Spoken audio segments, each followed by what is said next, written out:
Today, guys, we're going over the 3 most important and effective shots you need to master that are going to help you win more points. The first one is the serve, second one is the volley, and our third shot for today is going to be the third shot drop.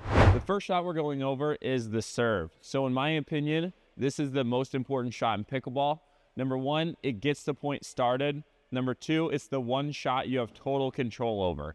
And number 3 is if you have a good serve, you can take offense instantly in the point. So what I'm going to be doing is I'm doing all serves. I set out a tube. We're going to use that tube as a barrier. I'm going to try to get my serve past the tube and into the deep third of the court. Let's go for 10 serves, all right? We'll see what I get. 1 for 1. 2 for 2.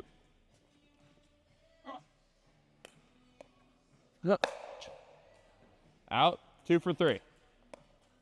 It's iffy. We're going to count it. 3 for 4. Good. 4 for 5. 5 for 6. Oh, no. 5 for 7. 6 for 8.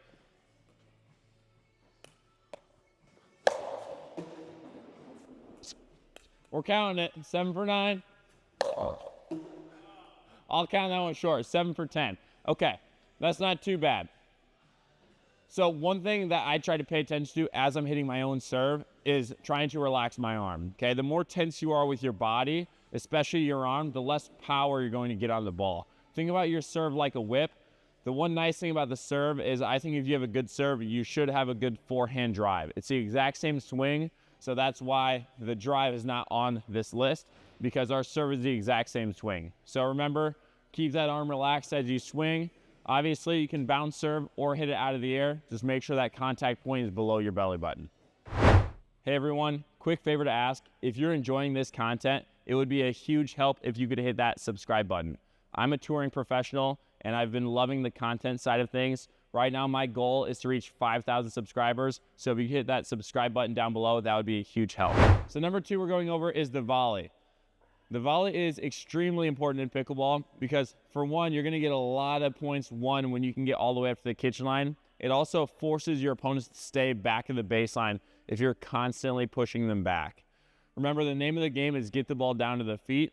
So this is gonna help you as long as you're hitting your volley good and you're getting on top of the ball. You're gonna get that ball to bounce. So they're constantly having to react down here by their feet. The third thing is this helps you win points not only on your serve, but also on the receiving end, because after you return, if you're comfortable with the volley, you're gonna be able to, even if you hit a bad return, you're gonna be able to move all the way up to that kitchen line and hit a strong 4th ball. So our drill that we're gonna focus on today is I'm all the way at the kitchen line working on my volley. Drew or your partner is going to be right behind those set of cones. And Drew is going to be doing all drives. So to start off, start your swing a little bit slower. I recommend starting at about 50 or 60% on your swing. And he's just going to try to keep the point alive. I'm working on with the volley, making sure that swing is short and compact. When I'm watching amateur players, a lot of times they're winding up using their whole arm to swing. What I want you working on is keeping that elbow tucked and just turning your wrist. This is a lot quicker than this. Okay, you're also gonna realize when you keep that contact point out in front, you get a lot more power and control on your swing.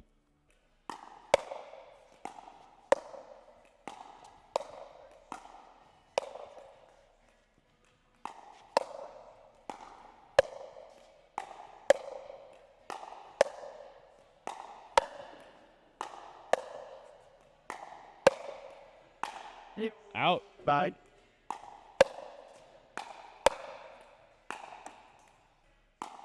Nice. Out. Okay, real quick. One thing that just made me think of, that last point, Drew hit a couple really good drives to where that ball is dipping below the net. Obviously, when you're driving the ball, that's your goal, right? Keep it low over the net. One thing that's important to remember is when I'm hitting the volley, the angle of my paddle depends on where Drew is hitting this drive. If he's keeping the drive above the net, let's say the net height is right here, okay, or we can just say it's on my waist height, for example. Okay, if I'm making contact above that net or above my waist, I can have my paddle above my wrist because I'm trying to hit down on the ball. Now, if his ball is right in line with that net tape, my paddle has to be more horizontal. So this is going to turn into a condensed almost drive or a serve swing, right? Because now if I'm here and the ball is right on top of the net, I'm going to hit it into the net. I see that a lot of times. So we need to make sure when that ball is in line with the net, your paddle faces in line with your wrist. Now, if he hits a perfect drive where it's dropping below the net, that's when I drop my paddle face all the way down. That way I can still add a little bit of a brush underneath the ball to get it up and over the net. Like that. Notice that last one. Where'd my paddle go? It dropped down below the net. That's a perfect example. Good shot, Drew. Right.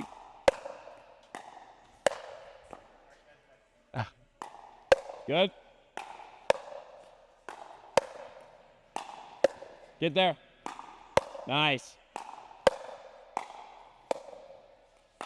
Good rally. Perfect. Get there. That's right. Good swing. Notice how I look. Look at my stance on all these swings. I'm in a low athletic position. Make sure you're keeping a wide base here. I see a lot of players where they're getting on one leg trying to swing. You're off balance there. Keep both feet on the ground, and if you have to reach for it, lunge with your outside foot. That's going to help you gain stability and control over your shot. 3 more.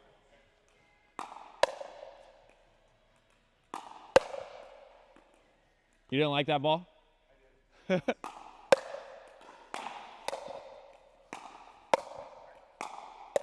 Get over. Ah, dang it. Okay, that's drill number 2 for you guys. Our last and final drill is going to be going over the third shot drop. So I think this is one of the 3 most important shots to help you win more points. I did my own little research project and conducted a study with some of my clients that are all around amateur level 3.0 to 4.0. And what I noticed is 68.69% of these rallies did end in the first 4 shots.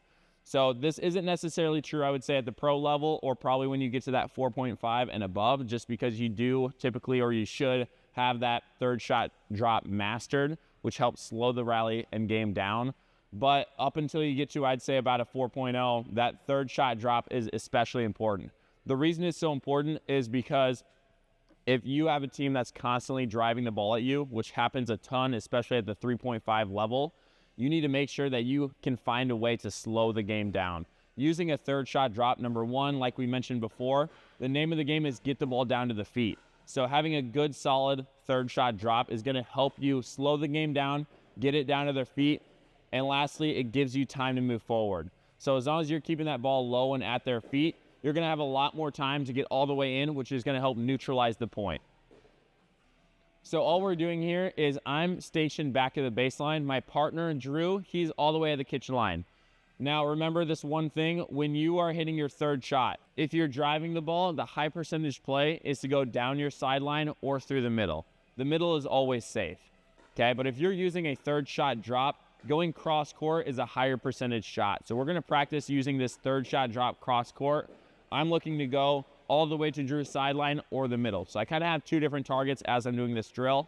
I'm going to be all the way back to the baseline, and I'm just going to do consistent drops, looking for consistency as Drew tries to keep me back at the baseline and keep the rally going.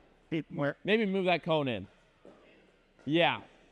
I never want you guys aiming right on the line, okay? So you want to make sure if you're going to give yourself targets, you're moving those at least a couple inches from that sideline or whatever line it is. That way you give yourself room for error. Remember, not even any pro expects themselves to hit a ball right on the line. They never aim on the line. Always give yourself room for error.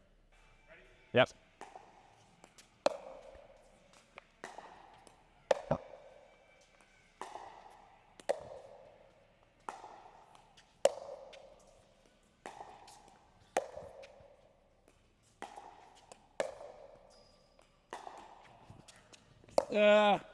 Too good.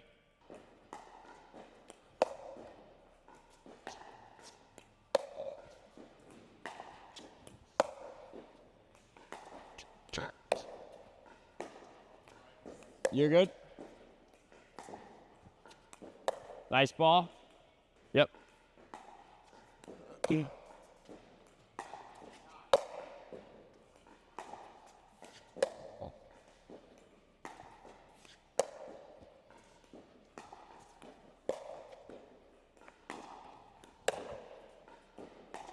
Nice, good ball. So I would say right now, if you're at a 3.5 level or below, don't worry about trying to add any spin to the ball. The most consistent and effective way to hit a third shot drop, or really anytime you're trying to get the ball to bounce in the kitchen, is using a push, okay? So instead of using your wrist to swing, what I want you to focus on is laying that wrist back and pushing through the ball. That paddle face should never change direction. So you want your paddle face staying pointed at your target like this. If I start using the wrist, the ball is going to follow. Last thing is let the ball meet your paddle. So you don't want to start your swing from too far away from the ball. Instead, wait for that ball to meet your paddle and then just add a follow through. This is going to help you feel like you have more control over the ball. If you're at a 3.5 or above that level, then I'd say you can start to experiment a little bit with some topspin. Just remember, try not to go too crazy with it. It's consistency and placement over power and inconsistency.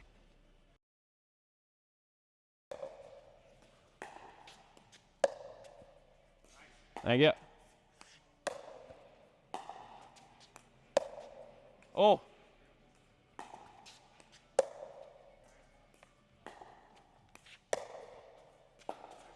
Thank you. Out. Cut. Oh, so close.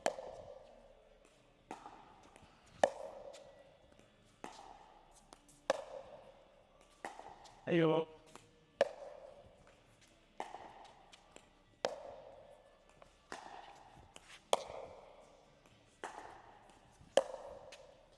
Oh my goodness.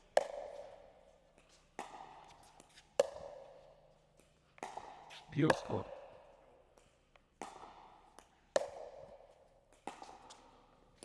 Outside. Let's go. There, finally. It only took 2 tries, guys. Thank you all for watching. Make sure to drop a comment if you have any questions or if this video helped you. We're on the road to 5,000 subscribers, so make sure to hit that subscribe button and turn on that bell for post notifications. We're dropping a video every single Friday. We'll see you all again next week.